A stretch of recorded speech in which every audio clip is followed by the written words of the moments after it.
Hello everyone, नमस्कार। स्वागत आप सभी का। मेरे प्यारे बच्चों, क्या हालचाल, कैसे हैं आप सभी लोग? कैसी चल रही है आपकी प्रिपरेशन की जर्नी? गुड इवनिंग बच्चों। एक बार ग्रुप में डाल दीजिए, बच्चे आ जाएं सारे। आज किन किन विषयों पर हम बातचीत करेंगे, एक बार सबसे पहले सरसरी निगाह उस पर डाल लेते हैं। तो सबसे पहले आप देख सकते हैं आपकी स्क्रीन पर, हम कैग पर बातचीत करेंगे। क्या बातचीत करेंगे उसके बारे में एक रेफरेंस अभी हम आगे लेंगे। और यह कैग का जो टॉपिक है, यह आपके लिए जीएस पेपर 2, जीएस पेपर 4 ए से और प्रीलिम्स के लिए जाएगा। फिर इसके बाद क्लाइमेट चेंज का इंडिया के क्रॉप, एक महत्वपूर्ण क्रॉप यानी गेहूं के प्रोडक्शन पर क्या इंपैक्ट पड़ रहा है, GS paper 1, GS paper 3, GS essay और प्रीलिम्स की निगाह से देखेंगे। फिर इसके बाद चीन पर मोदी जी की टिप्पणी, बहुत ही पॉजिटिव टिप्पणी की गई है। भारत चीन संबंधों की दृष्टि से उस टिप्पणी का क्या महत्व है, जीएस पेपर 2, जीएस पेपर 3 और एसी की निगाह से देखेंगे।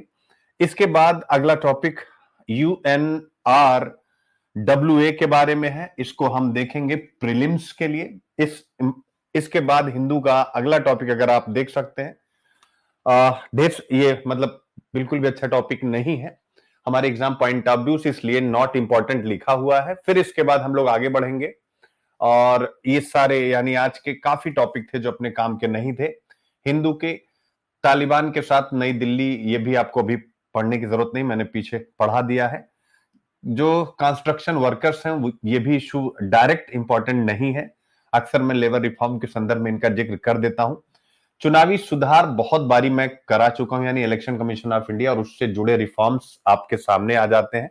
तो हिंदू के इतने टॉपिक आपके सामने हैं, 9 जो टच किए गए हैं। बिजनेस लाइन आप देख सकते हैं, यह भी इंपॉर्टेंट नहीं है, यानी यूरोप के डिफेंस को लेकर के यहां पर डिस्कस किया गया जो अपने काम का नहीं है।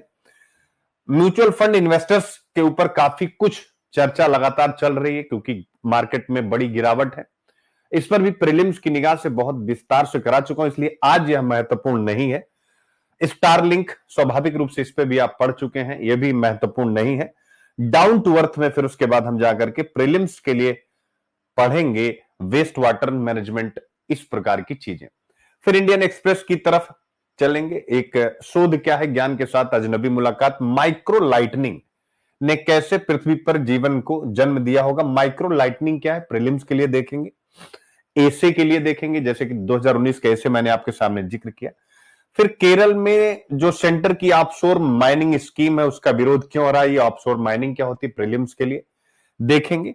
और फिर पीआईबी देखेंगे, विज्ञान धारा यह क्या है, प्रीलिम्स के लिए इसको चर्चा करेंगे। तो कुल मिलाकर के आप देख सकते हैं लगभग लगभग 30 से 35 टॉपिक को कवर करके और फिर यह सेशन आपका क्रिएट किया जाता है। तो सबसे पहले एक सरसरी निगाह डाल लेते हैं कि कैग नियुक्ति प्रक्रिया पर याचिका की जांच करेगा सुप्रीम कोर्ट। यानी जैसे इलेक्शन कमीशन ऑफ इंडिया की जो अपॉइंटमेंट प्रोसेस है, उसमें एग्जीक्यूटिव यानी कार्यपालिका की भूमिका है, और उसको लेकर के सुप्रीम कोर्ट में याचिका दी गई थी, जिस पर सुप्रीम कोर्ट ने एक डिसीजन दिया, आप सबको पता था।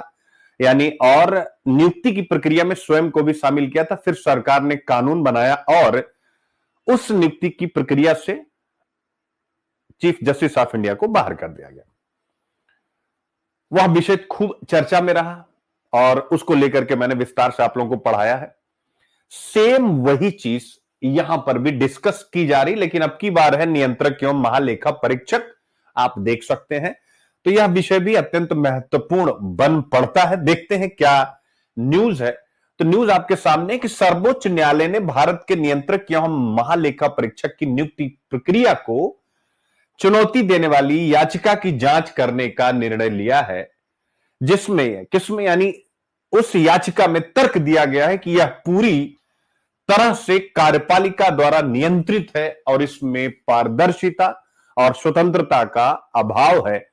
उस याचिका में ऐसा कहा गया है। अब इसको लेकर के हम विस्तार से आपके साथ चर्चा करेंगे, जिस पर अभी तक 3 क्वेश्चन 2013 से अगर 24 तक आप देखेंगे तो 3 क्वेश्चन आ चुके हैं। उन 3 पीवाईक्यूज पर भी हम डिस्कस करेंगे। तो आज कैग, मुझे नहीं लगता आज के लेक्चर के बाद कैग को लेकर के कोई भी प्रश्न आएगा, चाहे आपका PSIR optional paper 1 segment B है, सेगमेंट बी पीएसआईआर ऑप्शनल में कैग पर स्वाभाविक रूप से प्रश्न आपसे बनेंगे, चूंकि वो इंडियन पॉलिटी उसमें कनेक्टेड है।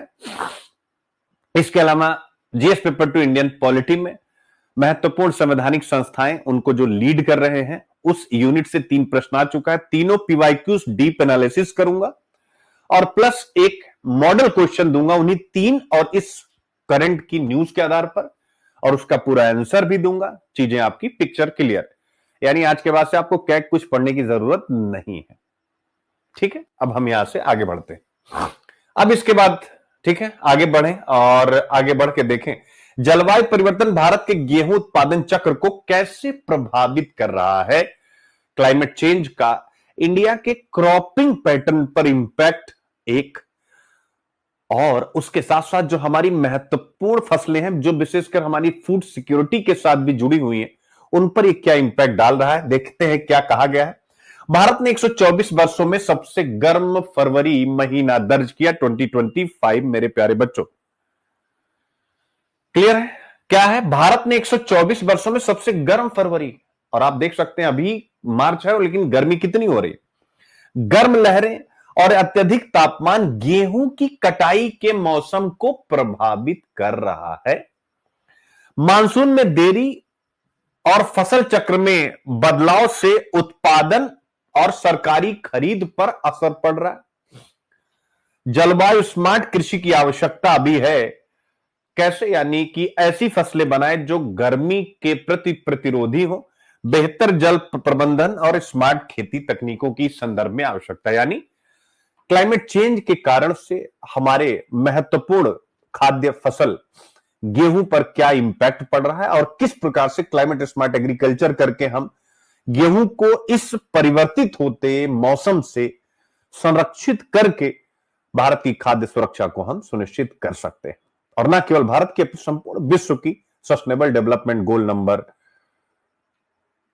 1 और 2, गरीबी भी और जीरो हंगर भी, दोनों इसके साथ गहरे स्तर पर जुड़े। तो यह विषय भी हम लोग विस्तार से डिस्कस करेंगे। चीन ने मोदी की टिप्पणियों का स्वागत किया, द्विपक्षीय आदान प्रदान के 2000 साल के इतिहास की ओर इशारा किया। क्या है जरा आप देखिए। चीन ने प्रधानमंत्री नरेंद्र मोदी के इस बयान का स्वागत किया है क्या कि भाई हमारे जो संबंध है वो 2000 साल वर्ष पुराने हैं, यानी उन्होंने कल्चरल डिप्लोमेसी का एक एंगल रखा है, सांस्कृतिक कूटनीति का एक उदाहरण रखा है कि हम 2000 सालों से चाहे सांस्कृतिक संबंध हो चाहे व्यापारिक संबंध हो एक दूसरे के साथ जुड़े हैं। तो जब इस प्रकार का कोई स्टेटमेंट कोई राष्ट्राध्यक्ष देता है तो स्वाभाविक रूप से उसका इंपैक्ट हमारे जिस मुल्क के बारे में कहा गया, जिस देश के बारे में कहा गया, स्वाभाविक वहां पर एक सकारात्मक परिणाम जाता है और सकारात्मक प्रतिक्रिया आती है। चीन ने उसी पर एक अच्छी प्रतिक्रिया की है और प्रधानमंत्री नरेंद्र मोदी ने जो जो चीन को लेकर के अपने स्टेटमेंट में कहा है क्या वह भारत चीन संबंधों में एक अच्छा सकारात्मक परिवर्तन लाने में सहायक होगा। तो यह विषय हम डिस्कस करेंगे। जीएस पेपर 2 आप सबको पता है, मैंने स्टार्टिंग में ही बताया है। पानी की बूंदों में माइक्रो लाइटनिंग ने कैसे पृथ्वी पर जीवन को जन्म दिया होगा, यह टफ टॉपिक है माइक्रो लाइटनिंग, क्योंकि फर्स्ट टाइम मैंने भी इसे पढ़ा, तो आपको जब टॉपिक के अंदर चलेंगे तभी से मैं विस्तार से समझा पाऊंगा। ये टोटल प्रीलिम्स के लिए महत्वपूर्ण, इसलिए यहां पर व्हाट इज द इश्यू ये मुझे पढ़ना नहीं है, क्योंकि आपको अंदर कहानी के द्वारा इसे मैं समझाऊंगा तभी बेहतर ढंग से समझ में आएगा। UNRWA, ठीक है। अब यह प्रीलिम्स के लिए महत्वपूर्ण है, इस पे हम कुछ बातचीत करेंगे। संयुक्त राष्ट्र राहत एवं कार्य एजेंसी इसका नाम है, यानी प्रीलिम्स के लिए इसको पढ़ेंगे तो इसमें आपको कहीं से। अब इसके बाद के सारे टॉपिक प्रीलिम्स के लिए ही चाहे डाउन टू अर्थ हो वह महत्वपूर्ण हो जाता है मेरे प्यारे बच्चों। और केरल में ऑफशोर माइनिंग प्लान, ये सारी चीजें आप देख सकते हैं। और उसके बाद ठीक है ये सारे टॉपिक जो हमारे लिए यानी आज आए हैं लेकिन हमारे एग्जाम पॉइंट ऑफ व्यू से महत्वपूर्ण नहीं है। तो चलिए शुरू करते हैं आज की अपनी चर्चा विस्तार के साथ। अब आप लोगों से बातचीत भी हो सकती है। क्लियर बेटा? तो बीपीएससी के लिए भास्कर कह रहे हैं जो इंपॉर्टेंट है वो करा दीजिए। तो भाई बीपीएससी के लिए तो मैंने आपको बता दिया कि पहला वाला टॉपिक जो है बहुत इंपॉर्टेंट है, क्योंकि आप लोगों का एग्जाम होने जा रहा है, तो ये आपके लिए इंपॉर्टेंट हो ही जाता है। एक मिनट बस मैं फाइल अपलोड कर लूं बच्चों। चलिए पहला टॉपिक है वही बिहार पीसीएस के लिए भी इंपॉर्टेंट है और प्लस यूपीएससी के लिए, और यूपी पीसीएस का भी मेंस चल रहा है। तो उसके लिए भी अत्यंत महत्वपूर्ण हो जाता है। चलिए शुरू करें।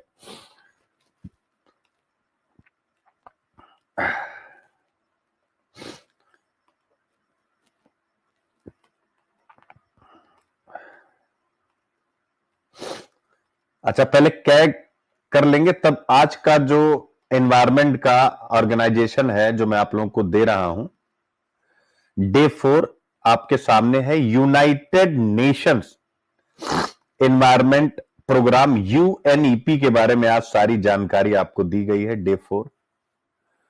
ठीक है, तो आप देख सकते हैं विस्तार से।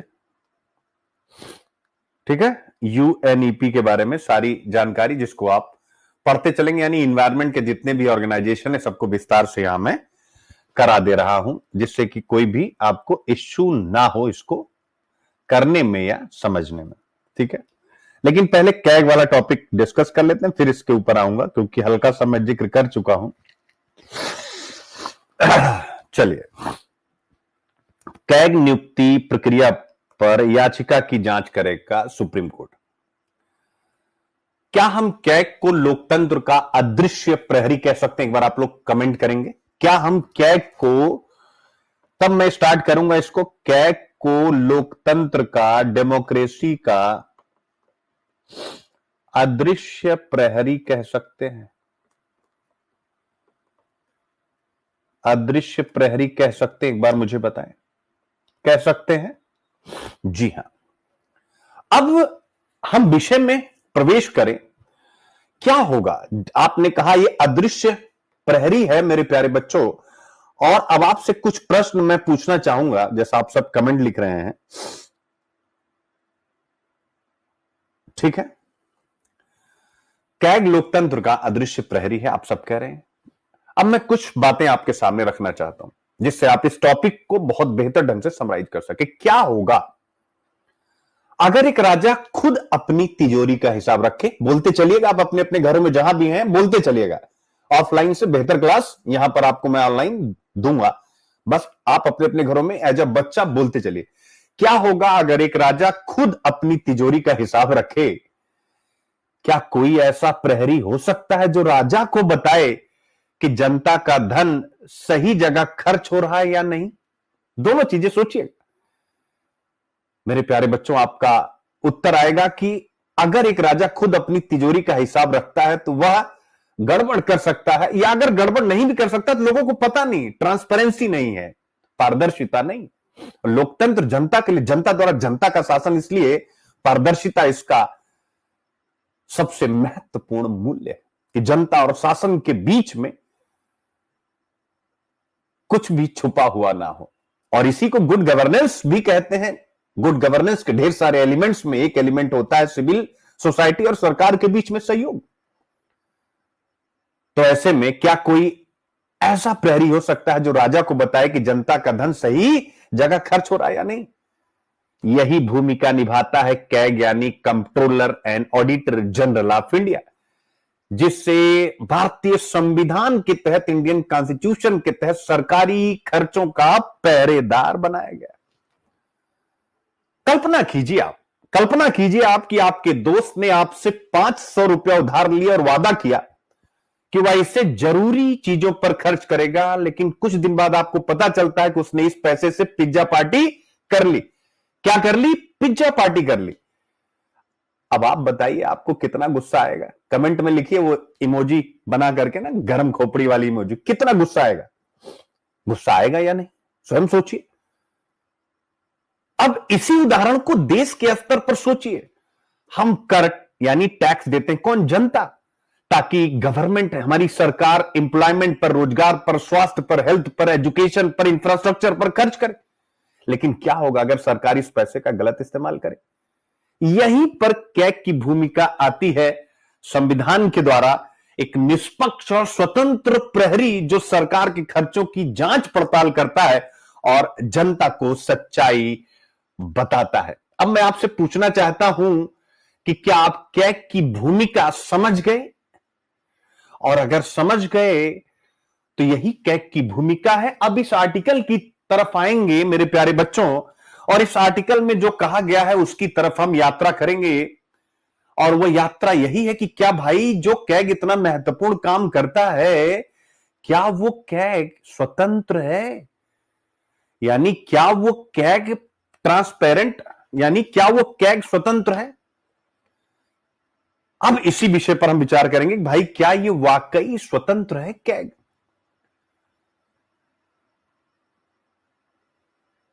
अब प्रश्न उठता है कि जिसकी नियुक्ति सरकार करती है, क्या वह सरकार के खिलाफ निष्पक्ष जांच कर सकता है? पॉइंट टू बी नोटेड मेरे प्यारे बच्चों, फिर से कि जिसकी नियुक्ति सरकार करती है, क्या वह सरकार के खिलाफ निष्पक्ष जांच कर सकता है? Question mark. नंबर 1, क्या सरकार उसे रिपोर्ट बदलने के लिए मजबूर कर सकती है? सोचते रहिए, क्वेश्चन मार्क। क्या कैग की रिपोर्टें केवल कागजी कार्रवाई बनकर रह जाती हैं? Question mark. क्या कैग भी एक रबर स्टैंप बन चुका है, या यह अभी भी लोकतंत्र का पहरेदार है? आज इस लेक्चर में हम कैग की नियुक्ति प्रक्रिया, उसकी शक्तियों, चुनौतियों और उसकी रिपोर्टों की प्रभावशीलता पर विस्तार से चर्चा करेंगे और इन सभी प्रश्नों के उत्तर खोजने की प्रक्रिया में आगे बढ़ेंगे। आप जान पाएंगे ये सभी विषय, साथ ही 2G स्पेक्ट्रम घोटाले, कोयला घोटाले और कॉमनवेल्थ घोटाले जैसी बड़ी आर्थिक गड़बड़ियों को कैग ने उजागर किया और क्यों आज इसकी स्वतंत्रता पर प्रश्न उठाए जा रहे हैं और सुप्रीम कोर्ट में एक याचिका दायर की गई और सुप्रीम कोर्ट माननीय ने उस याचिका पर सुनवाई करने का भी निर्णय लिया है। कैग सिर्फ एक संस्था नहीं है, बल्कि लोकतंत्र की एक ऐसी आंख है जो सरकार की फाइनेंशियल ट्रांसपेरेंसी, वित्तीय पारदर्शिता और अकाउंटेबिलिटी यानी जवाबदेही सुनिश्चित करती है। शब्द को पकड़िएगा, फाइनेंशियल ट्रांसपेरेंसी एंड अकाउंटेबिलिटी शब्द मैंने इस्तेमाल किया है, ओनली ट्रांसपेरेंसी एंड अकाउंटेबिलिटी नहीं। तो चलिए शुरू करते हैं आज के इस सफर की। क्या कैग सरकार की ऑडिट एजेंसी है या जनता की आवाज? चलिए तलाशते हैं भारत के खूबसूरत लोकतंत्र में। ठीक है बच्चों, तो अब आ जाइए जरा इसका IQ/IP आप उड़ेलिए और एक बार जरा इसको रीड कीजिए। जीएस पेपर 2 पॉलिटी में, GS paper 2 constitution, polity, governance, ethics में कैसे ये कनेक्ट हो रहा है, एक बार आप लोग सिलेबस की तरफ निगाह डालिए मेरे प्यारे बच्चों, जिससे कि आप इस विषय के साथ गहरे स्तर पर कनेक्ट हो जाए मेरे प्यारे बच्चों। फटाफट चलिए क्योंकि देखो भाई, दोनों चलेंगे मजा तभी है, दोनों नहीं चलेंगे तो मजा नहीं है। ये मैं खुल के कहता हूं और हमेशा कहता हूं कि हमारी और आपकी लड़ाई साथ साथ होगी तभी हम जीतेंगे। अगर लड़ाई हमारी और आपकी साथ साथ नहीं है तो स्वाभाविक रूप से हम जीत नहीं पाएंगे।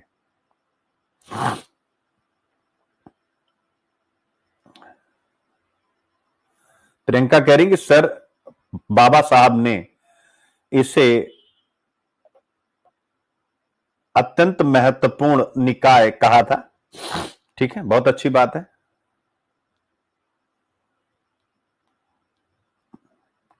इंटरलिंक हुआ?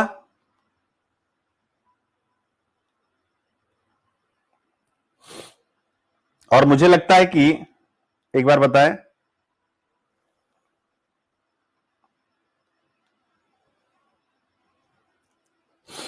मुझे लगता है कि बहुत बढ़िया ढंग से आप लोग समझ गए होंगे। तो पहला हो गया विभिन्न संवैधानिक निकाय, आप देख सकते हैं, क्लियर है।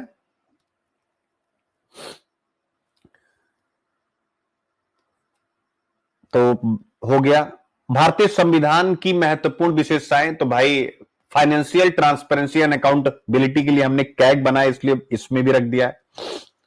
इसके अलावा मैंने ये यूनिट भी रखी है। आप इस वाले पॉइंट को बिल्कुल नहीं समझ पाएंगे, इसीलिए मैंने आप लोगों से कहा था कि पहले आप लोग देखिए। क्यों इस पॉइंट को नहीं समझ पाएंगे? क्योंकि अगर आप लक्ष्मीकांत भी उठा के पढ़ेंगे तो कैग में जो, यानी इतनी फेमस किताब, इतनी पॉपुलर किताब या एनसीईआरटीयां हम पढ़ते हैं, तो हमारी एनसीईआरटीयां कंपैरेटिव नहीं, तुलनात्मक नहीं है। इसीलिए हम और आप तुलनात्मक अध्ययन भी नहीं कर पाते हैं, क्योंकि स्टार्टिंग से हमारा एजुकेशन बैकग्राउंड कंपैरेटिव स्टडी पढ़ाता नहीं, यानी कि भाई जर्मनी में क्या चल रहा है, वहां पर कैग कैसा, अमेरिका में कैसा, ब्रिटेन में कैसा, अगर है तो भारतीय संविधान की अन्य देशों की, यानी भारतीय संवैधानिक प्रावधानों की, संस्थाओं की अन्य देशों के साथ तुलना, ये भी मैंने कर दिया है जो टॉपिक में। ऑब्वियसली तो टॉपिक एक न्यूज है जिसको मैंने आर्टिकल के रूप में कन्वर्ट किया, ठीक है। तो ये हो गया आपका।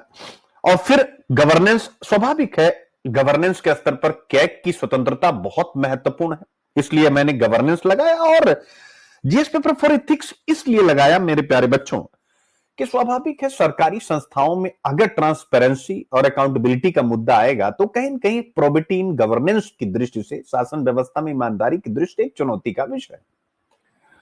ए से तो भाई बहुत से ए से आ जाएंगे, आगे आपको मिलेंगे विजनरी डिसीजन से लेकर के। सेम स्टेट पीसीएस यानी यूपी पीसीएस का भी सिलेबस यही है, आप यहां पे देख सकते हैं। यूपी पीसीएस तो डिट्टो यूपीएससी ही है, आप देख सकते हैं। बिहार पीसीएस के अंदर भी अगर आप जाएंगे तो इंडियन पॉलिटी 70th बीपीएससी के लिए भी इंपॉर्टेंट है, अगर 70th में चूक हो गया तो 71 के लिए इंपॉर्टेंट है, आपको पढ़ना ही पढ़ना है मेरे प्यारे बच्चों, ठीक है। इंडियन पॉलिटी में अब आते हैं प्रीवियस ईयर क्वेश्चन देखते हैं और फिर इस टॉपिक पर चलते हैं। देखिए परीक्षक यानी कैग की जो इंपॉर्टेंस उसको आप यहां से समझने की कोशिश कीजिएगा मेरे प्यारे बच्चों, यानी कैग की जो इंपॉर्टेंस उसको आप यहां से समझने की कोशिश कीजिएगा कि एक्चुअल में यार इसकी इंपॉर्टेंस है क्या, तब जाकर के टॉपिक और खुल जाएगा। चूंकि स्टार्टिंग में मैंने आपको काफी कुछ समझा दिया है जिसको लेकर के याचिका सुप्रीम कोर्ट में दायर की गई और जिसको सुप्रीम कोर्ट ने एक्सेप्ट भी कर लिया। अब जरा प्रश्न की तरफ आइए। नियंत्रक एवं महालेखा परीक्षक का कर्तव्य केवल व्यय की वैधता, यानी कि भाई आप कोई भी खर्चा करिए कानून को ध्यान में रख करके करिए, जैसा कानून ने कहा वैसा करिए, बल्कि उसका औचित्य भी सुनिश्चित करना है। अब देखिए, the duty of the Controller and Auditor General is not merely to ensure the legality of expenditure but also its propriety, यानी कि आपने खर्च किया है तो उस खर्च को जिस ढंग से किया है वो भी आपको कैग के सामने रखना होगा। फिर कैग वो रिपोर्ट संसद में रखेगी, संसद यानी जनता के प्रतिनिधि जहां होते हैं, क्योंकि हमने रिप्रेजेंटेटिव डेमोक्रेसी का मॉडल अपनाया हुआ, यानी जिसमें जनता अपने प्रतिनिधि चुन करके संसद में भेजती है।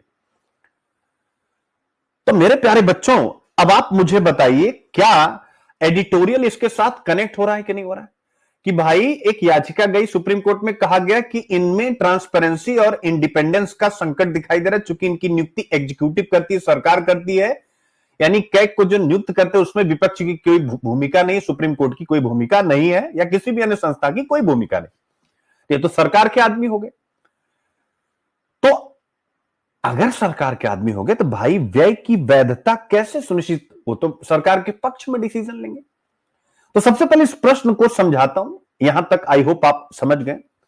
व्यय की वैधता सुनिश्चित करना यानी एक्सपेंडिचर जो भी हो रहा कानूनी ढंग से हो रहा है कि नहीं हो रहा, यानी कैग यह सुनिश्चित करता है कि सरकारी व्यय कॉन्स्टिट्यूशनल प्रोविजंस नंबर 1, यानी संविधान में जो प्रावधान है उसको ध्यान में रख के संसद द्वारा पारित बजट और वित्तीय नियमों के अनुरूप हो, ये 3 चीजें वो सुनिश्चित करता है। इसी को बोलते हैं व्यय की वैधता सुनिश्चित करना, समझते चलिएगा, ठीक है बच्चों।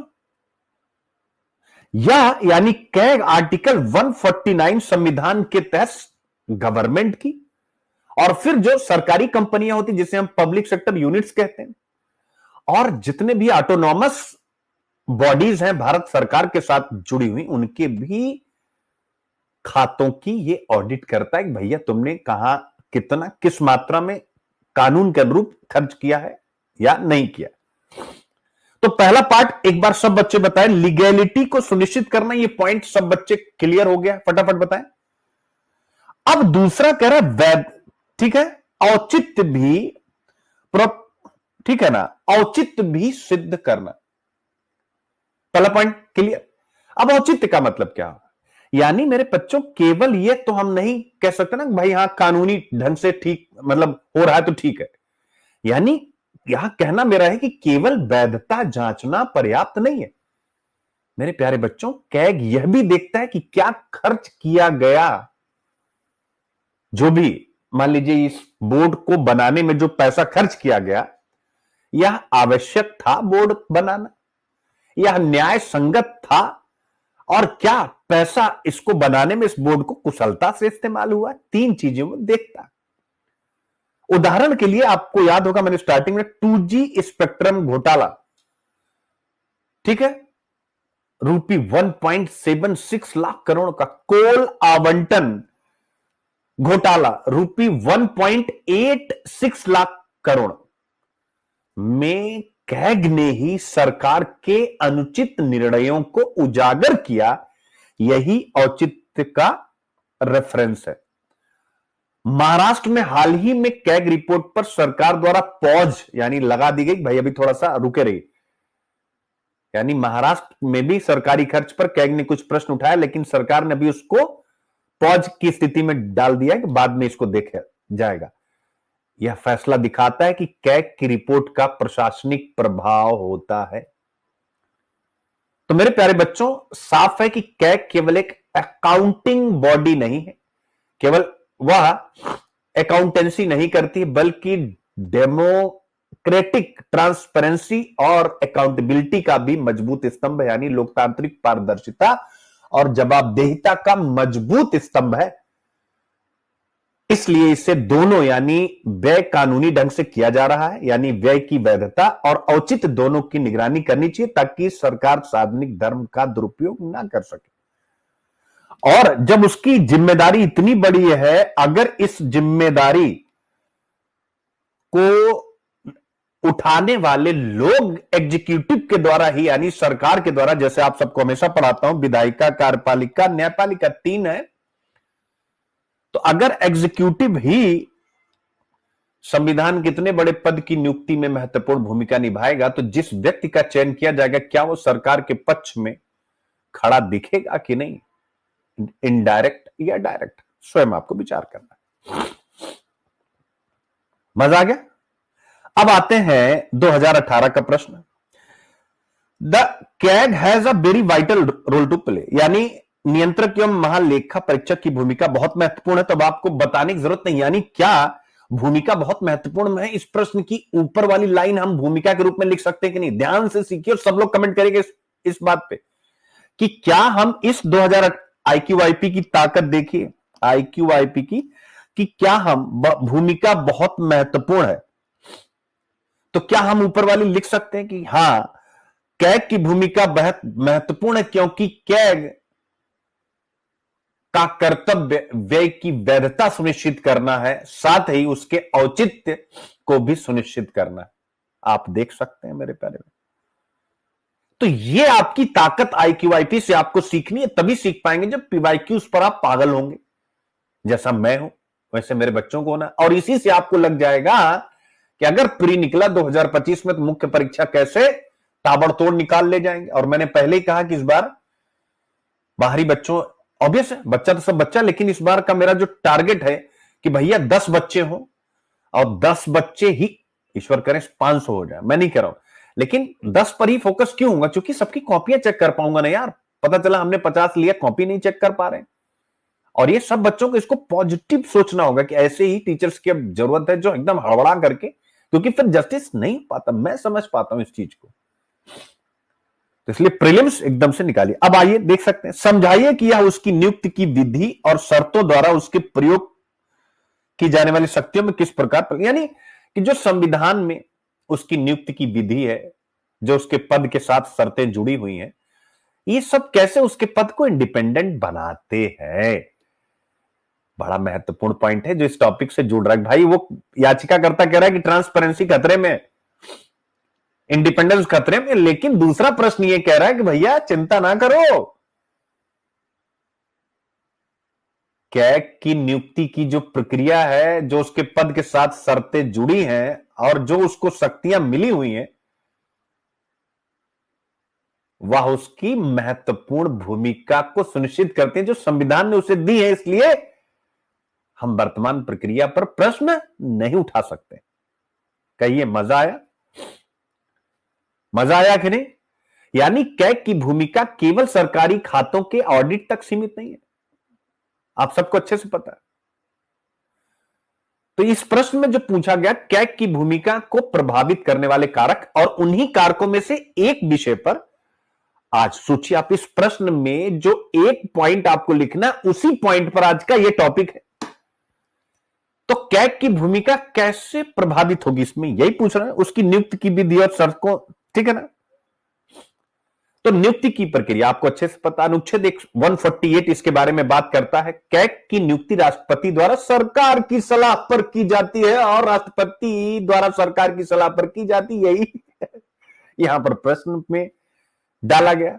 यानी इसमें कोई स्वतंत्र चयन समिति नहीं होती है जिससे कार्यपालिका का पूर्ण नियंत्रण रहता है, ये एक समस्या है। तो उसकी भूमिका कहीं न कहीं कार्यपालिका के पक्ष में यह मुद्दा कनेक्ट कर देता है। अगर हम किसी फॉरेन कंट्री से कंपेयर करें मेरे प्यारे बच्चों इस वाले प्रश्न में, तो ब्रिटेन और जर्मनी में कैग को पार्लियामेंट्री कमेटी चुनती है मेरे प्यारे बच्चों। अमेरिका में राष्ट्रपति नॉमिनेट करता है, लेकिन कांग्रेस की मंजूरी लेनी पड़ती है, सीनेट की। तो भारत में कार्यपालिका का पूरा नियंत्रण इसे राजनीतिक प्रभाव का शिकार बना सकता है, और इसीलिए यह मुद्दा आज उठा है मेरे प्यारे बच्चों। आई होप 100% क्लियर हो गया होगा। पॉइंट इज क्लियर मेरे बच्चे। तो कैग पर आप जब भी पढ़ोगे, किसी से पढ़ोगे, किताब पढ़ोगे, एक ही चैलेंज है कैग के सामने, उसकी स्वतंत्र चयन प्रक्रिया का ना होना। अब यहां कैग की शक्तियों की बात की गई, तो कैग की शक्तियां आगे मैंने विस्तार से पढ़ा है। आर्टिकल 149 से 151 के तहत कैग को ढेर सारी शक्तियां हैं, वो मैंने पहले भी बता दी। पहला है कि भाई गवर्नमेंट जो भी खर्च कर रही है उसका ऑडिट करेगा। किसकी करेगा, स्टार्टिंग बता दिया, केंद्र राज्य, और जो केंद्र और राज्य की कंपनियां होती हैं, जैसे मुकेश अंबानी कंपनी है, वैसे ही जो पब्लिक सेक्टर के यूनिट होते हैं, सार्वजनिक क्षेत्र के उपक्रम, ओएनजीसी वगैरह, ये सब क्या होते हैं मेरे प्यारे बच्चों, ये सरकार की कंपनियां होती हैं। इनकी ऑडिट करेगा कि भैया तुमने पैसा कहां खर्चा किया, एक। दूसरा, जो पॉलिसी इंप्लीमेंटेशन करके हम पैसा खर्च कर रहे हैं उनकी जांच करता है। यानी कैग यह देख सकता है कि सरकारी नीतियां प्रभावी और पारदर्शी हैं या नहीं है, और फिर उसके बाद रिपोर्ट तैयार करता है और संसद में प्रस्तुत करता है। संसद और विधान सभाओं में पेश की जाती है, और जब ये पेश की जाती है तो केवल पेश नहीं की जाती, इससे सरकार अकाउंटेबल बनती है, सरकार जवाबदेह बनती है मेरे प्यारे बच्चों। बट मेरे प्यारे बच्चों, सीमा उसकी यही है। ओ माय गॉड, सीमा वही स्वतंत्र चयन प्रक्रिया का अभाव मैंने बताया। आई होप आप समझ गए। फिर 2016 का प्रश्न आपके सामने आया। संघ और राज्यों के खातों के संबंध में कैग की शक्तियों का प्रयोग भारतीय संविधान के अनुच्छेद 149 से लिया गया है, बताने की जरूरत नहीं। चर्चा करें कि क्या सरकार के नीति कार्यान्वयन का ऑडिट करना उसके अपने अधिकार क्षेत्र का अतिक्रमण करना हो सकता है। अरे बाप रे, यानी विचार कीजिएगा जरा, प्रश्न को समझिएगा। यानी कैग का कार्य केवल खर्चों का ऑडिट करना नहीं है, बल्कि सरकारी योजनाओं और नीतियों के प्रभाव का मूल्यांकन करना भी, रट लीजिएगा इसको। लेकिन यहां प्रश्न उठता है कि क्या जब कैग ऐसा करता है, क्या सरकार की नीतियों के कार्यान्वयन की समीक्षा, तो क्या वो अपने अधिकार क्षेत्र के बाहर चला जाता है? क्योंकि सरकारी नीति मतलब एग्जीक्यूटिव जो एग्जीक्यूट कर रही है, एग्जीक्यूटिव यानी मंत्री महोदय, और जो परमानेंट ब्यूरोक्रेसी होती है जिसकी आप तैयारी कर रहे हैं, यानी सिविल सर्वेंट। तो सरकारी नीतियों के कार्यान्वयन की समीक्षा करना कैग के अधिकार क्षेत्र से बाहर है। यूपीएससी क्या पूछ लेता है, इतनी बारीक पकड़ चाहिए कि भैया बाहर है या नहीं है। तो एक बार सब बच्चे बताएं, प्रश्न समझ में आया ये वाला कि नहीं। Exercise of CAG's power in relation to the accounts of the union and the state is derived from Article 149 of the Indian Constitution. Discuss whether audit of the government policies implementation could amount to overstepping its own CAG institution. क्या सरकारी नीतियों का समीक्षा करके वो अपने अधिकार क्षेत्र से बाहर जा रहा है, यानी अपनी पैंट से बाहर अपने पैर निकाल रहा है, या अपनी चप्पल से, अपने शूज से बाहर अपने पैर निकाल रहा है। ठीक है, तो ये इस प्रश्न की डिमांड है, और इस प्रश्न की डिमांड में यही है। जैसे अगर देखें तो पहला यही कि कैग की संवैधानिक शक्तियां क्या है, कॉन्स्टिट्यूशनल पावर्स क्या है। तो मैंने आपको बताया कि आर्टिकल 149 के तहत कैग केंद्र और राज्य सरकारों के खर्चों का ऑडिट करने की शक्ति से संयुक्त है, यानी उसके पास उसकी शक्ति है, या उनके नीतियों के कार्यान्वयन की समीक्षा भी कर सकता है, क्योंकि पैसा उसमें भी लग रहा है ना भाई। ऐसे में अगर वो पाता है कि फाइनेंशियल फ्रॉड हो रहा है, करप्शन हो रहा है या गलत खर्च हो रहा है, तो उसके बारे में भी वो रिपोर्ट में बात करेगा, जैसा 2G कोल इन सब में बातचीत हुआ। तो एक चीज तो आपने ये बता दिया, लेकिन दूसरा इस प्रश्न में है मेरे प्यारे बच्चों, जिसके साथ आज का टॉपिक जुड़ा हुआ है, क्या पॉलिसी इंप्लीमेंटेशन का ऑडिट कैग का अतिक्रमण है? यानी क्या इंक्रोचमेंट कर रहा है कैग? हां, आप कहेंगे हां और नहीं, दोनों बातें। देखिए तर्क कैसे, क्योंकि हम एक भाई, हम तो अपनी तरफ से नहीं कह सकते ना हां कर रहा है नहीं कर रहा है, कुछ संभावना हर जगह होती है। हां कर रहा है कैसे? कैग सरकार की नीतिगत निर्णयों की समीक्षा करने लगे, जो कि कार्यपालिका का अधिकार क्षेत्र है। इससे कैग सरकार के प्रशासनिक अधिकारों में हस्तक्षेप करने लगेगा। ये मैंने आपको पहले ही बता दिया। नहीं, यानी एक बार तो लगेगा कि हाँ भाई वो जा रहा है, लेकिन दूसरा आपको लिखना नहीं, यदि कैग केवल यह जांचता है कि सरकारी योजनाओं पर खर्च किया गया धन लीगल है, आवश्यक है और जो खर्चा हुआ बहुत ही अच्छे ढंग से या प्रभावी तरीके से हुआ है या नहीं हुआ है, अगर वो केवल जांच करता है, कोई निर्देश नहीं देता, पॉइंट पकड़ लीजिएगा कि आपको खर्च ऐसे करना चाहिए, अगर वो केवल इन्वेस्टिगेशन कर रहा है, केवल जांच कर रहा है, तो स्वाभाविक रूप से वह मेरे प्यारे बच्चों अपने अधिकार क्षेत्र का अतिक्रमण नहीं कर रहा है। और चाहे 2G घोटाला हो, कोयला, कैग ने मेरे प्यारे बच्चों नीति पर प्रश्न नहीं उठाया, उसने पॉलिसी इंप्लीमेंटेशन में जो फाइनेंशियल इरेगुलरिटीज थी, वित्तीय अनियमितता थी, फ्रॉड था, उसको उजागर किया। तो हम निष्कर्षता क्या कह सकते हैं कि कैग को नीति निर्माण की समीक्षा करने का अधिकार नहीं, और ना ही वो करता है, लेकिन निगरानी करता है। किसकी? नीति कार्यान्वयन की, पॉलिसी इंप्लीमेंटेशन की निगरानी करने का पूरा अधिकार। यदि कैग सरकार की नीतियों के परिणामों का, रिजल्ट्स का ऑडिट करता है और फाइनेंशियल ट्रांसपेरेंसी, वित्तीय पारदर्शिता सुनिश्चित करता है, तो यह लोकतंत्र और जवाबदेही को मजबूत करेगा। इसलिए कैग को सरकार के नीति निर्माण में हस्तक्षेप किए बिना खर्चों और उनके प्रभाव की निगरानी जारी रखनी चाहिए मेरे प्यारे बच्चों। तो तीनों पॉइंट क्लियर हो गए। एक बार मुझे बता, तीनों टॉपिक क्लियर हो गए और आपको लग गया कि यह पद बड़ा महत्वपूर्ण, इसलिए यह जो याचिका दायर की गई, जिसको सुप्रीम कोर्ट ने सुनवाई के लिए रख लिया है, यह अत्यंत महत्वपूर्ण है। सब बच्चे एक बार कमेंट करके बताएं, फिर इसके बाद हम आगे बढ़े। ए से स्वाभाविक है, अधिकार के साथ दायित्व तो बढ़ जाता है, कोई भी आप ले सकते हैं विजनरी डिसीजंस, ठीक है, तो इसमें कुछ बताने की जरूरत नहीं है। कैग नियुक्ति प्रक्रिया की सर्वोच्च न्यायालय द्वारा की गई जांच का विश्लेषण, ठीक है, पॉइंट इज क्लियर बच्चों। अब आप यहां पर देख सकते हैं वही विषय यहां पर डिस्कस किया गया है। सर्वोच्च न्यायालय ने भारत के नियंत्रक एवं महालेखा परीक्षक, एक मिनट बच्चों, सर्वोच्च न्यायालय ने भारत के नियंत्रक एवं महालेखा परीक्षक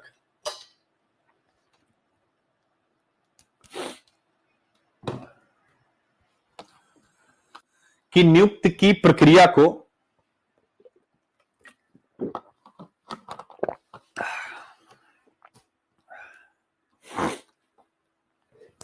चुनौती देने वाली याचिका की जांच करने का फैसला किया है, जो वर्तमान में केंद्र सरकार के एकमात्र विशेषाधिकार के अंतर्गत है। याचिका में इस संवैधानिक प्राधिकरण की स्वतंत्रता पर चिंताओं का हवाला देते हुए अधिक पारदर्शी और गैर पक्षपातपूर्ण चयन प्रक्रिया की मांग की गई है। तो ये तो आपको बताने की जरूरत नहीं, मैंने डिस्कस कर दिया, प्रियंका करेंगे, मेरा ऑप्शनल है सर, लेकिन आपने बहुत डीप में समझाया, मजा आ गया। अब कैग पर संवैधानिक प्रावधान 148 से 151, आर्टिकल 148 क्या कहता है, 149 मैंने स्टार्टिंग में बताया, यहां पर सब लिखा हुआ, आप इसको देख लेंगे मेरे प्यारे बच्चों। यानी कैग के पद की स्थापना, राष्ट्रपति द्वारा नियुक्ति, सरकारी लेखा परीक्षा के संबंध में कैग के कर्तव्यों और शक्तियों के बारे में बात करता है। कैग को सरकारी लेखांकन प्रारूप निर्धारित करने की आवश्यकता है, यानी सरकारी गवर्नमेंट की अकाउंटिंग संसद और राज्य विधानमंडल में प्रस्तुत करने के लिए राष्ट्रपति राज्यपाल को कैग लेखा परीक्षा रिपोर्ट प्रस्तुत करना अनिवार्य है। ये सब फैक्ट्स हैं। आप इसको एम लक्ष्मीकांत के साथ जोड़ करके अपनी पॉलिटी की कक्षा भी आज कंप्लीट कर सकते हैं, यानी पूरा का पूरा कैग ही एंड कर दीजिए जो बच्चे 25 वाले हैं प्रीलिम्स। नियुक्ति और रिमूवल प्रोसेस इनका क्या है, वर्तमान प्रक्रिया मैंने आपको स्टार्टिंग में बताया। राष्ट्रपति द्वारा कार्यपालिका यानी मंत्रि परिषद की सिफारिश पर इनकी नियुक्ति की जाती है, आपको पता है, जिसमें संसद या न्यायपालिका की भागीदारी नहीं होती। यही विषय इस टॉपिक में उठाया गया, अगर आपने देखा हो, यानी जो ये आर्टिकल चल रहा है। ठीक है, आ जाओ भाई। ठीक है, तो इसमें यही विषय उठाया गया। हटाने की प्रक्रिया केवल सर्वोच्च न्यायालय के न्यायाधीश के समान प्रक्रिया के माध्यम से हटाया जा सकता है, यानी महाभियोग। तो ये हटाने की प्रक्रिया सख्त है, इसलिए कैग स्वतंत्र होकर के कार्य करता है। यह सत्य है कि उसकी नियुक्ति की प्रक्रिया में ट्रांसपेरेंसी की कमी है, लेकिन जिस तरीके से उसको हटाने की प्रक्रिया है, नियुक्त की प्रक्रिया में ट्रांसपेरेंसी कमी है, भागीदारी की कमी है, लेकिन उसको हटाने की प्रक्रिया, मेरे प्यारे बच्चों, संसद की पूर्ण भूमिका, इसलिए भारत का कैग स्वतंत्र होकर के काम करता है। ये पॉइंट भी अपने दिमाग में रखे रहिएगा। वर्तमान नियुक्ति की प्रक्रिया, छवि करिए, यस सर ट्रांसपेरेंसी को खतरा है। नो नो बेटे, नो नो नो, ऐसे खतरा वतरा वाला शब्द बिल्कुल मत लिखिएगा, ठीक है। ऐसे लिख देंगे तो इसका मतलब अभी तक जो है वो अकाउंटिंग करता रहा, सब बेकार है। हमने क्या बताया कि नियुक्ति की प्रक्रिया में ट्रांसपेरेंसी का मुद्दा है, कार्यपालिका की भूमिका है, लेकिन हटाने की प्रक्रिया उसकी संसद की भूमिका को गंभीर स्तर पर सुनिश्चित करती है, और उसके साथ लोकतंत्र का चतुर्थ स्तंभ जैसे ही हटाने की प्रक्रिया, फिर वो मीडिया में चर्चा, और फिर जनमत का बनना, और उस जनमत का दबाव लोकतंत्र में जनता के प्रतिनिधियों पर पड़ना, और फिर एक बेहतर तार्किक निर्णय लिया जाना कैग के संदर्भ में, यह सुनिश्चित करता है कि कैग का जो गवर्नेंस सिस्टम है वर्तमान में बहुत ही बेहतर है। हां, समय के साथ इसमें सुधार करने की आवश्यकता, और यह रिफॉर्म किया जा सकता है, और इसीलिए सुप्रीम कोर्ट ने इस विषय को अपने अंतर्गत लिया है। आई होप अब आप और अच्छे से समझ गए होंगे। ठीक है, वर्तमान नियुक्ति प्रक्रिया के संबंध में चिंताएं तो वही है, यानी lack of transparency and accountability, मैं बताने की जरूरत नहीं। थ्रेट टू इंस्टीट्यूशनल इंडिपेंडेंस, दूसरा पॉइंट आपके सामने आ गया। तीसरा है इंटरनेशनल बेस्ट, अच्छा हाँ ठीक है, अंतरराष्ट्रीय स्तर पर जो भी अच्छी प्रैक्टिसेस हैं, तो पारदर्शिता और जवाबदेही का अभाव, जैसे चुनाव आयुक्तों आर्टिकल 324 और राष्ट्रीय मानवाधिकार आयोग के सदस्यों की नियुक्ति होती है, उसके विपरीत कैग की नियुक्ति आप सबको पता है, यानी कार्यपालिका के हस्तक्षेप से होती है। यानी इन सब की नियुक्ति में कॉलेजियम होता है, इनकी नियुक्ति में कॉलेजियम नहीं होता है, ऐसा यहां बता दिया गया। तो इस याचिका में यही तर्क दिया गया है कि कैग की नियुक्ति में कार्यपालिका का पूर्ण नियंत्रण संस्था की तटस्थता और विश्वसनीयता को कमजोर करता है। इसलिए समय आ गया है कि हम विजनरी डिसीजन लें। सिंपल सी बात है, जो अंतर्ज्ञान और तर्क के मेल से आता है, तो अंतर्ज्ञान और तर्क दोनों इस समय सही कह रहे हैं, और इसीलिए सुप्रीम कोर्ट ने इस मामले को निर्णीत करने का, डिसीजन देने का, इस पर फैसला लिया, इस केस को अपने पास मंगाया है। तो ये सुप्रीम कोर्ट ने अपने इसी विजनरी डिसीजन के तहत इसको अपने अंदर लिया। ठीक है, तो ये सारी बातें। संस्थागत स्वतंत्रता को खतरा, यानी कैग को अक्सर सार्वजनिक वित्त का प्रहरी कहा जाता है, जिसका काम सरकार की फाइनेंशियल अकाउंटेबिलिटी सुनिश्चित करना है। ऐसे में यदि नियुक्ति कार्यपालिका करेगी तो कैग अपनी स्वायत्तता खो सकता है, जिससे निष्पक्ष लेखा परीक्षा करने की उसकी क्षमता प्रभावित हो सकती है। ठीक है, हाल के विवादों जैसे महाराष्ट्र में लेखा परीक्षा पर रोक, नंबर 1, केंद्रीय लेखा परीक्षा की घटती संख्या ने संभावित पॉलिटिकल इंटरवेंशन के बारे में चिंताएं बढ़ा दी हैं। अब अंतरराष्ट्रीय स्तर पर कैसे होता है, तो यूके राष्ट्रीय लेखा परीक्षा कार्यालय है, आप देख सकते हैं, यानी संसदीय समिति के माध्यम से की जाती। जैसे कैग हमारे यहां, ऐसे उनके यहां नाम रखा गया है, और उसका नाम है यानी NAO। तो जैसे हमारे यहां कैग वैसे उनके यहां NAO है जो अकाउंटिंग की बात करता है, तो संसदीय समिति करती है। यूएसए सरकारी जवाबदेही कार्यालय यानी कैग का नाम GAO है और इसकी नियुक्ति राष्ट्रपति करते हैं, लेकिन सीनेट की मंजूरी की आवश्यकता होती है नियुक्ति में। जर्मनी का आप देख सकते हैं फेडरल कोर्ट ऑफ ऑडिट, इसे इंग्लिश में कहते हैं, और बुंडे सरेच नंग साफ सॉरी यार मुझे ना, इसे जर्मन लैंग्वेज में कहते हैं। संसद के दोनों सदनों की सिफारिश के आधार पर इनकी नियुक्ति होती है। तो ये सारी बातें हैं मेरे प्यारे। अब यहां पर एक पॉइंट ये भी डिस्कस कर दिया गया है कि भाई न्यायपालिका संवैधानिक निकायों की स्वतंत्रता पर क्या क्या कहता रहा है। बड़ा लॉजिकल बात है, यानी ये आपको ये सिखाएगा कि जो न्यायपालिका ने कहा है उसके आलोक में, in the light of judicial decision, ये जो मामला है जो जिस पर सुप्रीम कोर्ट अब सुनवाई करने जा रहा है वो बहुत लॉजिकल है। तो TSR सुब्रमण्यम बना भारत संघ 2013। इसमें सर्वोच्च न्यायालय ने फैसला देते हुए कहा था कि जितने भी इंडिपेंडेंट स्टेचुरी बॉडीज हैं वो कार्यकारी नियंत्रण के अधीन नहीं होनी चाहिए। SP गुप्ता बनाम भारत संघ 1981, जिसे हम प्रथम जजेस केस कहते हैं। 3 जजेस केस क्या, 4 जजेस केस हैं। इसमें भी इस बात पर जोर दिया गया कि न्यायपालिका को कार्यपालिका के प्रभाव में नहीं होना चाहिए। कैग के लिए भी इसी तरह का तर्क दिया जा सकता नहीं। हालांकि उन्होंने कैग पर कुछ नहीं कहा, लेकिन इन दोनों डिसीजन में संस्थाओं की कार्यकारी यानी एग्जीक्यूटिव से स्वतंत्रता की बात की गई। तो कैग के संदर्भ में भी हम इन न्यायिक मिसालों को जोड़ करके देख सकते हैं। ठीक है, पिक्चर क्लियर होगी बच्चों। तो अब आता है कि भाई सुधार करना, लेकिन चुनौतियां क्या है। तो लीगल एंड कॉन्स्टिट्यूशनल हर्डल है, executive resistance to power sharing, potential for protection in a new appointment mechanism. तो पहली है कानूनी और संवैधानिक बाधाएं क्या। तो आपको संवैधानिक संशोधन करना, क्यों? क्योंकि नियुक्त की क्या प्रक्रिया होगी, अनुच्छेद 148 में इसका स्पष्ट उल्लेख नहीं किया गया। तो ऐसे में आपको संवैधानिक संशोधन, और संवैधानिक संशोधन न्यायपालिका तो कर नहीं पाएगी, वो करेगी संसद, और संसद में आपको पता है सरकार का ही लगभग नियंत्रण होता है।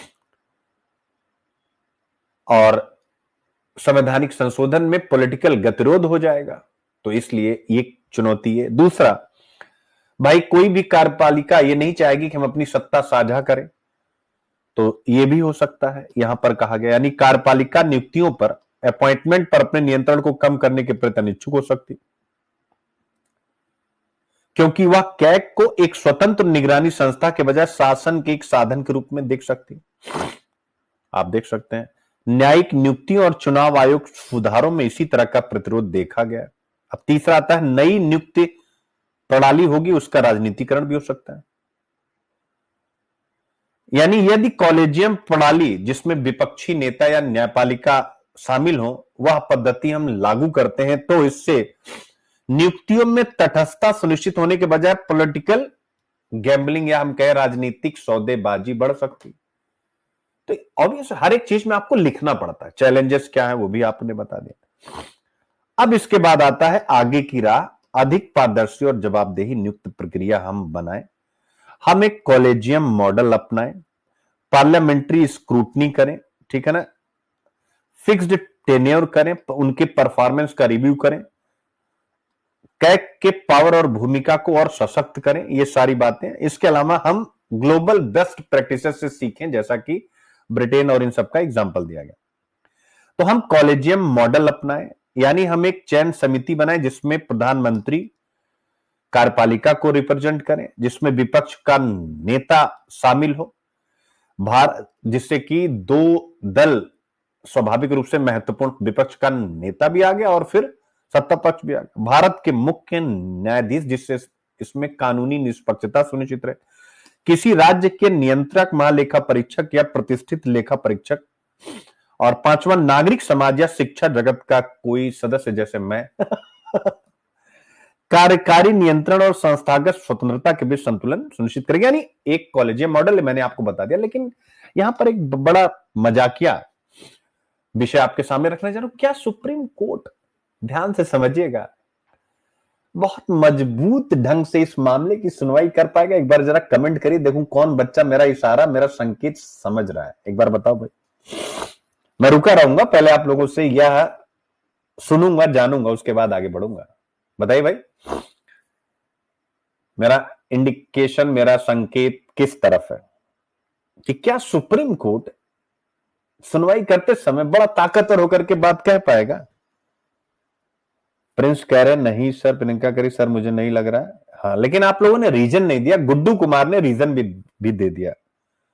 हाँ, तो प्रेम कुमार पांडे ने भी दे दिया कि भैया जजेस के अपॉइंटमेंट में ट्रांसपेरेंसी नहीं है, उसमें आप एग्जीक्यूटिव की भूमिका नहीं सुनिश्चित कर रहे, अकेले ही मलाई खा रहे हैं, तो आप कैसे इन संस्थाओं में हस्तक्षेप करेंगे? तो ये तो वही हुआ कि हाथी के दांत दिखाने के, मुझे लगता है वही चीज होगा जैसे इलेक्शन कमीशन ऑफ इंडिया में हुआ।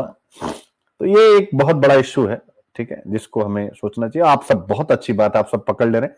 संसदीय जांच, केंद्रीय सतर्कता आयुक्त या चुनाव आयोग की तरह कैग की नियुक्ति की वैधता बढ़ाने के लिए संसदीय समिति की मंजूरी, यही पार्लियामेंट वाला, ब्रिटेन वाला।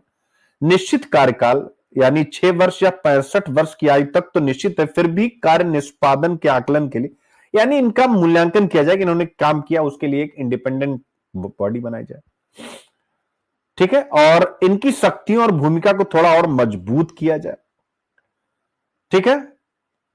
तो ये सारी बातें, यानी जैसे ये कोई रिपोर्ट दे तो इसको पब्लिक डोमेन में रखा जाए, जिस पर विद्वान लोग अपनी अपनी राय रखें और हम विश्व से सीखें, उन्हीं देशों से जिनका मैंने आपको एग्जांपल दिया। तो ये सारे पॉइंट हो गए। अब एक बेहतर सा निष्कर्ष, यानी निष्कर्ष का मतलब क्या कि कैग की नियुक्ति की याचिका की जांच करने का सुप्रीम कोर्ट का फैसला अधिक संस्थागत स्वतंत्रता और जवाबदेही सुनिश्चित करने की दिशा में एक महत्वपूर्ण कदम के रूप में देखा जा सकता है, ठीक है। यही बात आपको देखना है, सिंपल सी बात है, ठीक है बच्चों। आगे आनंद आया? एक बार मुझे बताएं सभी बच्चे, आनंद की अनुभूति हुई? अब आइए देखिए असली आनंद, mains model question and answer. Bharat के नियंत्रक एवं महालेखा परीक्षक की स्वतंत्रता हाल ही में बहस का विषय रही। The independence of the CAG of India has been a topic of debate recently. CAG की स्वतंत्रता को प्रभावित करने वाले कारकों पर चर्चा करें। क्या कुछ बताने की जरूरत है? और इसे मजबूत करने के लिए आवश्यक सुधारों का सुझाव दें, कराया हूं कि नहीं। साथ ही अन्य देशों में कैग की नियुक्ति की प्रक्रिया की तुलना करें और सुझाव दें कि भारत इससे और अधिक पारदर्शी कैसे बना सकता है। इंट्रोडक्शन, कैग का इंडिपेंडेंस कैसे प्रभावित हो रहा है? Point number A B C, other countries से कंपेयर। मेरे प्यारे बच्चों, बॉक्स आइटम ये एग्जाम में भी आप बनाइएगा, ये एग्जाम में भी आप बनाइएगा, ठीक है। रिफॉर्म क्या क्या लाया जाए जिससे कैग की इंडिपेंडेंस सुनिश्चित की जाए और एक बेहतर कंक्लूजन। मेरे प्यारे बच्चों, मेरे प्यारे बच्चों, जरा एक बार देखिए मजा आया कि नहीं। मैं तब तक नोजी साफ कर लूं, क्या ही बताऊं यार।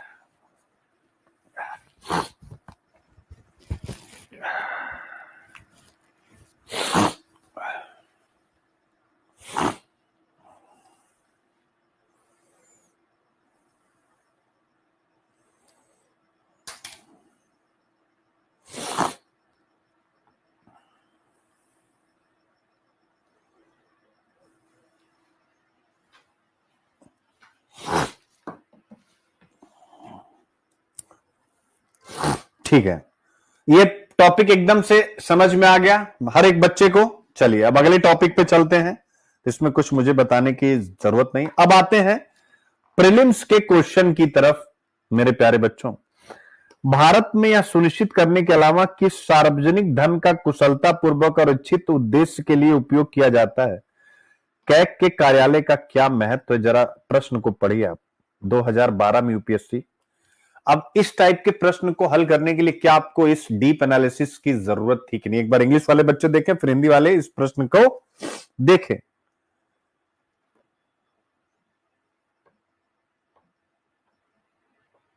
चलिए भाई,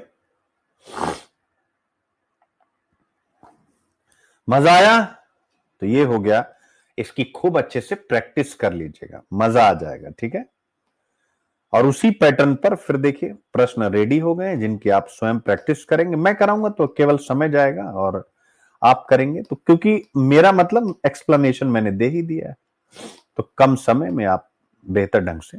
अब आते हैं मेरे प्यारे बच्चों, जलवायु परिवर्तन भारत के गेहूं उत्पादन चक्र को कैसे प्रभावित कर रहा है। अब इस विषय पर एक चर्चा किया जाए, ठीक है। यानी अच्छा, चर्चा में जाने से पहले एक बार स्वाभाविक रूप से थोड़ा सा विज्ञापन संस्कृति की तरफ रुख कर लिया जाए। तो विज्ञापन,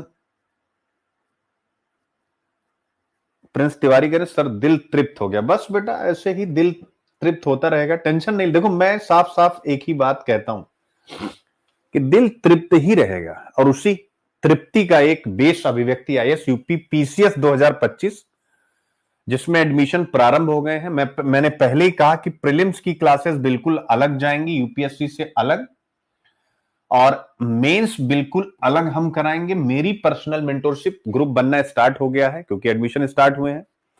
धीरे धीरे आप सब जरूर इसमें जुड़े हमारे इस सेशन को।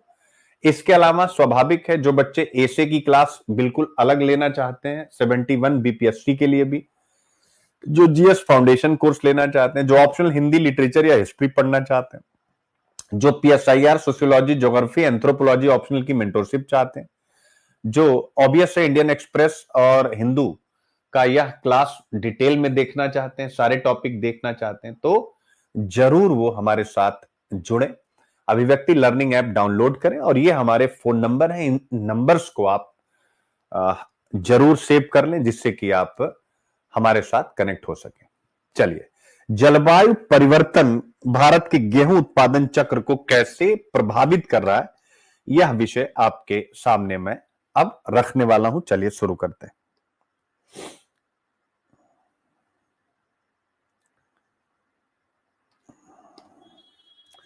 अच्छा, एक चीज और आप लोगों के सामने रखना चाहूंगा जो यहां पर है, यानी जो ये है मेरे प्यारे बच्चों, सुनील अभिव्यक्ति पर्सनल मेंटोरशिप प्रोग्राम। क्या है सुनील अभिव्यक्ति personal mentorship programme 2026, 27, 28 after 12th के लिए पर्सनलाइज गाइडेंस, जो मैं पर्सनल चलाता हूं, यानी अपने इसमें ना कोई टीम ना कोई कुछ, यानी डेली के रूटीन के हिसाब से आपका काम चलता है। और उसमें भी पूरा विषय नहीं, पूरा विषय हम करते हैं लेकिन साइंटिफिक अप्रोच से। मैं हमेशा एक ही चीज आप लोगों से कहना चाहूंगा कि अगर आप आईएएस बनना चाहते हैं तो गुरु का टच जरूर चाहिए होगा, ये सबसे इंपॉर्टेंट है। और इस पर्सनल मेंटोरशिप पर एक छोटी सी कविता मैंने बनाई है जो कल से यहां लिखी रहेगी। बिना दिशा के नैया भटके लक्ष्य अधूरा रह जाए। मैं फिर कह रहा हूं, गुरु का टच बहुत महत्वपूर्ण है। बिना दिशा के, क्यों? इसको मैं, ये जो मेरी स्टूडेंट है ना छवि, अभी ये छवि आपको बताएगी कि आज इसी, जैसे ही इसने मुझसे अभी शाम को मैसेज किया क्लास के कितनी देर पहले, छवि बेटा मुझे लगता है 15-20 मिनट पहले आपने क्लास के आधा घंटा पहले मैसेज किया होगा। और छवि ने मुझे जो मैसेज किया उसकी समरी है कि सर मैं अब कंफ्यूज हो चुकी हूं, इतना ज्यादा पढ़ना है, ये है वो है, कंफ्यूज हो चुकी हूं, समझ नहीं आ रहा। तो मैंने इसको रिप्लाई किया, हम कहा बेटे मुझे तुम्हारे इसी मैसेज का इंतजार था, क्योंकि ये लंबे समय से ना हर चीज, सर ये भी हो जाए, सर वो भी हो जाए, सर ऐसा हो जाए। तो जब नया नया बच्चा होता है ना, यूपीएससी की तैयारी करने आता है, तो उसको ऐसे ही डाउट होते हैं, और इसका ये डाउट होना इसकी सफलता की पहली सीढ़ी थी। तो मैंने इसको रिप्लाई किया, हमने कहा बेटे मैं जान के तुम्हें कुछ नहीं कह रहा था, मैं बस यही तुम्हारे मुंह से सुनना चाह रहा था कि तुम अब कंफ्यूज हो चुकी। इसका मतलब, तब मैंने इसको एक रास्ता दिया कि बेटे हम धीरे धीरे सफलता की तरफ चलेंगे, सबसे पहले ऑप्शनल पे काम करेंगे। तो पर्सनल मेंटोरशिप और कोचिंग का अंतर यही है। छवि बेटे मैं सही कह रहा हूं कि नहीं, एक बार कमेंट करो तुम, क्योंकि तुम्हारा अभी देखो छवि कह रही कि हाँ सर आपने मुझे मोटिवेट कर दिया, यानी आप इस बच्ची के नाम से परिचित होंगे, एज कम है, तो कंफ्यूजन ही, अब इसने सब पढ़ना स्टार्ट कर दिया जैसे कोचिंग संस्थाओं में होता। मैंने क्या कहा मैंने कहा कि बेटे अब हम केवल ऑप्शनल पे पहले, यानी स्टेप बाय स्टेप, पहले ऑप्शनल एक बार खा पी के पचाएंगे, तब उसको रिवीजन पे लेंगे फिर, यानी ऐसे ही मेरी स्ट्रेटजी होती। तो पर्सनल मेंटोरशिप का यही फायदा है। गुरु का टच, अगर पर्सनल मेंटोरशिप नहीं तो भी गुरु का टच आपको चाहिए, जो मैं प्रीलिम्साथॉन में फ्री दे रहा हूं आप लोगों को। एग्री करते हैं कि नहीं दे रहे हैं? क्या वो पर्सनल मेंटोरशिप से कम है क्या? अगर किसी को लगे कि मैं पर्सनल मेंटोरशिप के पैसे लेता हूं, ऑब्वियस खर्चा चलाना है तो पैसा लेना ही पड़ेगा, नहीं तो संस्था बैठ जाएगी।